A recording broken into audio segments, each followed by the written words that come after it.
Bismillahirrahmanirrahim. Assalamu alaikum dear students. I am Badr Iqbal from Physics Department DPS in College Okada. We are discussing here 10th class lectures. तो आज हमने एक unit number 11 को start करने जा रहे हैं. The name of the unit is sound.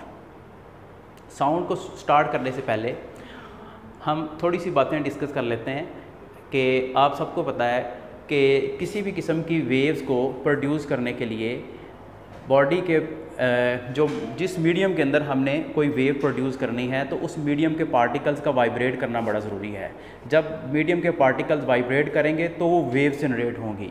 For example ripple tank आपने पढ़ा हुआ है, तो रिपल टैंक के अंदर जो वाइब्रेटर है वो जब वाइब्रेट करता है तो वाटर वेव्स प्रोड्यूस होती हैं. इसी तरह से और भी बहुत सारी वेव्स जो हैं वो बॉडी के अंदर जो मीडियम है या बॉडी के पार्टिकल्स की जो वाइब्रेटरी मोशन है उनकी वजह से वेव्स प्रोड्यूस होती हैं. आज हम वेव्स की एक न्यू टाइप जो है उसको डिस्कस करने जा रहे हैं. The name of the wave is sound waves. और इस वेव का ताल्लुक़ जो है ये हमारे कानों के साथ है. हाँ जी, ये ऐसी वेव्स हैं जिनको हम सुन सकते हैं. तो प्रीवियस क्लासेस के अंदर आप ये पढ़ चुके हैं कि sound is a form of energy. It is produced by vibrating bodies. तो कोई भी साउंड तब प्रोड्यूस होती है जब कोई बॉडी वाइब्रेट करती है. फॉर एग्ज़ाम्पल मेरे पास एक बोर्ड मार्कर है. ये बोर्ड मार्कर को जब है इस वाइट बोर्ड के ऊपर स्ट्राइक करूँगा तो ये एक साउंड सुनाई दी होगी आपको. तो ये साउंड जब सुनाई दी आपको, बेसिकली हुआ ये कि जब मैंने इसको स्ट्राइक किया इस वाइट बोर्ड की इस पोजीशन के ऊपर तो इसके पार्टिकल्स ने वाइब्रेट किया और इस बॉडी के पार्टिकल्स के वाइब्रेट करने की वजह से जो इसके करीब एयर के पार्टिकल्स हैं वो भी वाइब्रेट करना स्टार्ट हो गए. और उन एयर के पार्टिकल्स की वाइब्रेटरी मोशन से ने क्या किया कि वो ट्रैवल करके मेरे कान यानी कि ईयर तक पहुँचे. तो मुझे एक सेंसेशन ऑफ साउंड जो है वो महसूस हुई.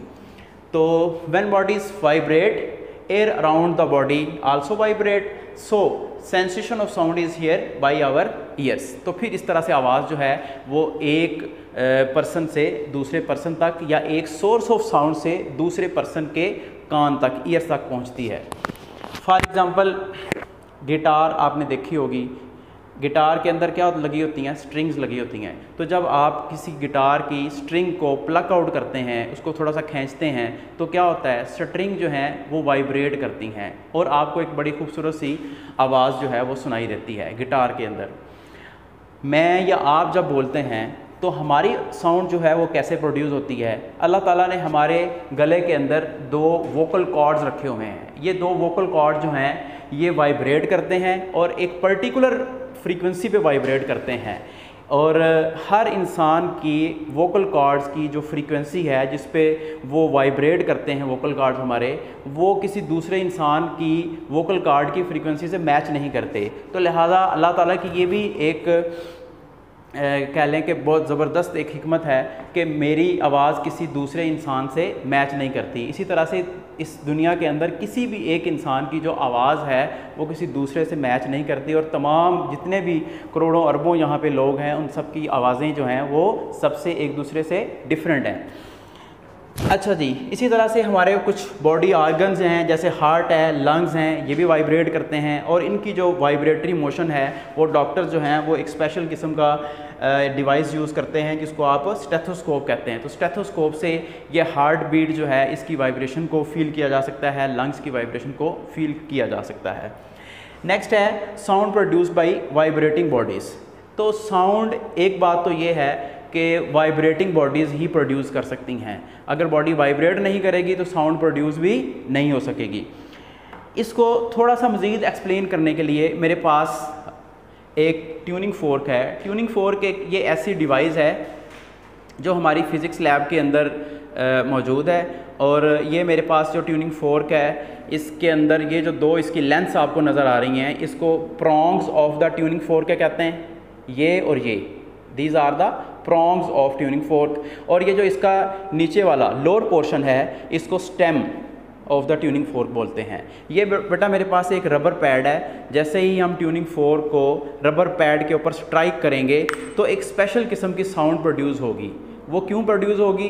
वो इसलिए क्योंकि ट्यूनिंग फोर्क के जो ये प्रॉन्ग्स हैं ये वाइब्रेट करना स्टार्ट करेंगे। जैसे ही हम इसको स्ट्राइक करेंगे ट्यूनिंग फोर्क के प्रॉन्ग्स वाइब्रेट करेंगे और इनकी वाइब्रेटरी मोशन की वजह से एक स्पेशल किस्म की साउंड सुनाई देगी। शायद आपको माइक के अंदर इसकी आवाज़ जो है वो आ रही हो।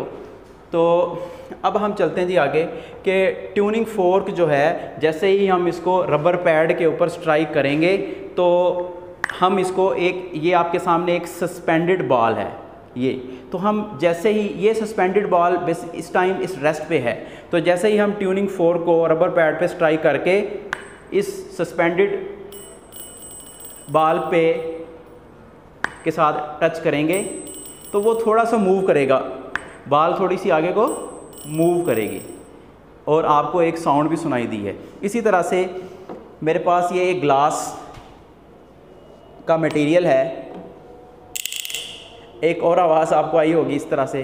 तो इसी तरह से जब हम क्या करेंगे कि ये ग्लास ऑफ वाटर के अंदर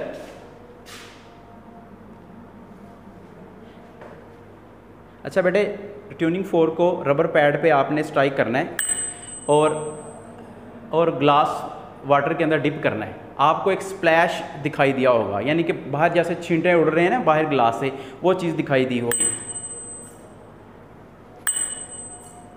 जी इस तरह से।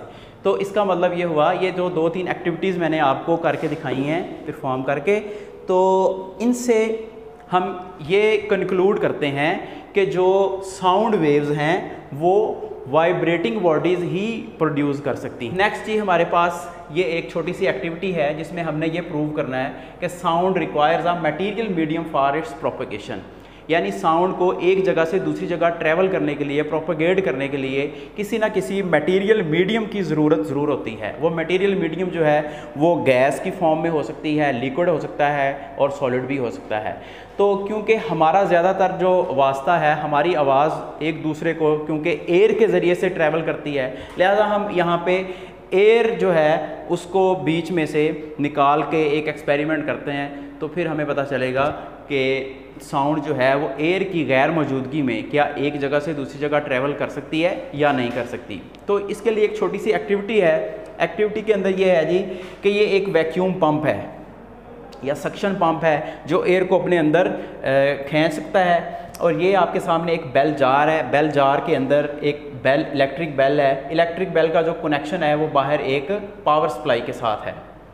तो अभी हमने बेल की जो पावर सप्लाई है वहाँ से इलेक्ट्रिक करंट को ऑन नहीं किया, तो हम यहाँ पे स्टार्ट करते हैं जी कि जैसे ही हम इस यहाँ से पावर सप्लाई को ऑन करते हैं करंट आना स्टार्ट होगा, बेल जो है उसकी रिंगिंग स्टार्ट हो जाएगी, बेल बजना शुरू हो जाएगी और उस बेल की जो आवाज़ है, जो साउंड है वो हमें बाहर सुनाई देगी। हमें बाकायदा फील होगा कि अंदर जो है वो एक बेल जो है वो रिंगिंग कर रही है, बेल बज रही है।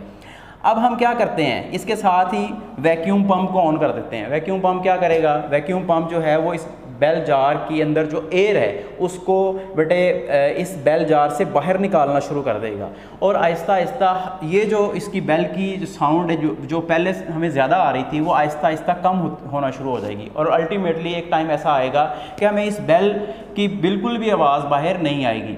हालांकि पावर सप्लाई से करंट आ रहा है, बेल ऑन है और बेल रिंगिंग कर रही है, लेकिन उसकी साउंड हमारे कानों तक नहीं पहुंचेगी। क्यों नहीं पहुंचेगी? क्योंकि एयर जो कि एक मीडियम था इस साउंड को हमारे कानों तक पहुंचाने के लिए, वो तो अब है ही नहीं, वो तो हमने बाहर उसको सक आउट कर लिया, बाहर निकाल दिया।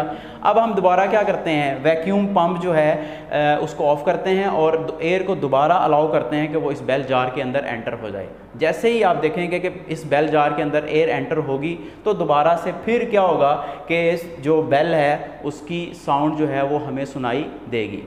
तो इसका मतलब ये हुआ, हम यहाँ पे ये कंक्लूड करते हैं कि जो साउंड है वो एक जगह से दूसरी जगह प्रोपेगेट करने के लिए मटेरियल मीडियम की उसको ज़रूरत होती है। मटेरियल मीडियम नहीं होगा तो साउंड एक जगह से दूसरी जगह प्रोपेगेट भी नहीं कर सकती।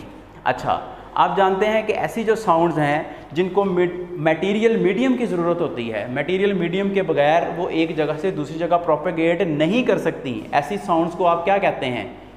मैकेनिकल वेव्स, यस, आपने वेव्स की दो टाइप्स पढ़ी हुई हैं, इलेक्ट्रोमैग्नेटिक और मैकेनिकल वेव्स। तो इलेक्ट्रोमैग्नेटिक ऐसी वेव्स होती हैं जिनको मीडियम की ज़रूरत नहीं होती प्रोपेगेट करने के लिए, जबकि मैकेनिकल वेव्स जो हैं उनको मीडियम की ज़रूरत होती है, जो मीडियम के बगैर एक जगह से दूसरी जगह प्रोपेगेट कर ही नहीं सकती। तो फिर ये जो साउंड वेव्स हैं ये क्या हुई, मैकेनिकल या इलेक्ट्रोमैग्नेटिक? ये मैकेनिकल वेव्स हैं। हाँ, ऐसी वेव्स जिनको प्रोपेगेट करने के लिए मीडियम की ज़रूरत होती है। जी बेटे, तो मैकेनिकल वेव्स की फर्दर जो हैं दो टाइप्स हैं, लॉन्गिट्यूडनल और ट्रांसवर्स वेव्स। तो ये जो साउंड वेव्स हैं इनका एटीट्यूड या इनका जो बिहेवियर है वो लॉन्गिट्यूडनल बिहेवियर है। आपको इस हेडिंग से नज़र आ रहा होगा। इस चीज़ को हम प्रूव करने के लिए एक छोटी सी एक्टिविटी करते हैं। इस एक्टिविटी के मुताबिक ये आपके पास एक ट्यूनिंग फोर्क है। ट्यूनिंग फोर्क की ये 3 डिफरेंट, इसका ये जो राइट वाला प्रोंग जो है उसको हम बेटे देख रहे हैं। इसके अंदर इसकी 3 डिफरेंट पोजीशंस हैं, ए, ओ और बी। इस टाइम ट्यूनिंग फोर्क वाइब्रेट नहीं कर रहा, लिहाजा ये अपनी मेन पोजीशन ओ पे है और जो इसके साथ अटैच्ड एयर की लेयर्स हैं जो इसके साथ, वो उनकी जो डेंसिटी है वो यूनिफॉर्म है, यानी वो किसी भी तरह से किसी प्रेशर के क्या कहते हैं कि इनके ऊपर किसी किस्म का कोई प्रेशर नहीं है। अब जैसे ही हम ट्यूनिंग फोर्क को किसी रबर पैड पे स्ट्राइक करके वाइब्रेट करवाएंगे तो क्या होगा, ट्यूनिंग फोर्क का ये वाला राइट प्रोंग जिसको हम कंसिडर कर रहे हैं ये अपनी मेन पोजीशन ओ से बी की तरफ मूव करेगा। जैसे ये ओ से बी की तरफ मूव करेगा तो इसके पास नियर अबाउट जो भी एयर की लेयर होगी उसके ऊपर एक प्रेशर एक्सर्ट हो जाएगा। अब ये वाला प्रेशर इस एयर लेयर की वजह से साथ वाली लेयर पे, और वो वाला जो प्रेशर है वो आगे नेक्स्ट लेयर्स के ऊपर एक्सर्ट हो जाएगा। और यहाँ पे इतनी रीजन के अंदर हमारे पास एक कंप्रेशनल रीजन जो है वो हमें मिल जाएगी। तो यहाँ पे एयर लेयर्स के अंदर प्रेशर की वजह से यहाँ पे कंप्रेशन प्रोड्यूस होगा।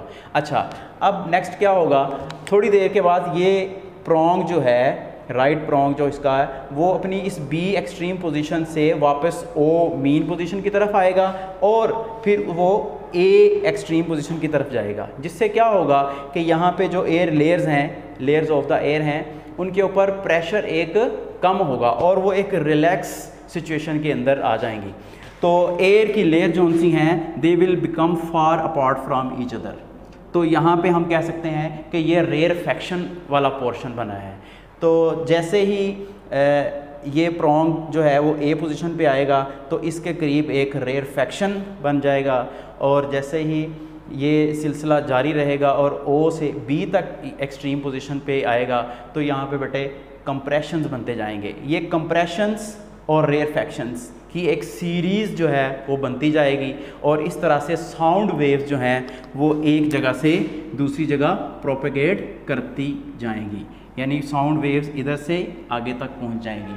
तो ये था longitudinal behaviour of the sound waves. इसके अंदर क्या हुआ, ये लॉन्गिट्यूडनल नेचर कैसे शो कर रही है, क्योंकि इसके अंदर डायरेक्शन ऑफ वेव्स भी इधर है और मीडियम के पार्टिकल्स की वाइब्रेटरी मोशन जो है उसकी डायरेक्शन भी यही है। तो vibratory motion of the particles of the medium और डायरेक्शन ऑफ वेव्स दोनों आपस में क्या हैं, पैरेलल हैं। लिहाजा हम ये कंक्लूड कर सकते हैं कि sound waves are longitudinal waves. तो आज के लिए इतना ही, आपका बहुत बहुत शुक्रिया। नेक्स्ट टॉपिक के साथ दोबारा हाजिर होंगे। अस्सलाम वालेकुम, अल्लाह हाफिज़।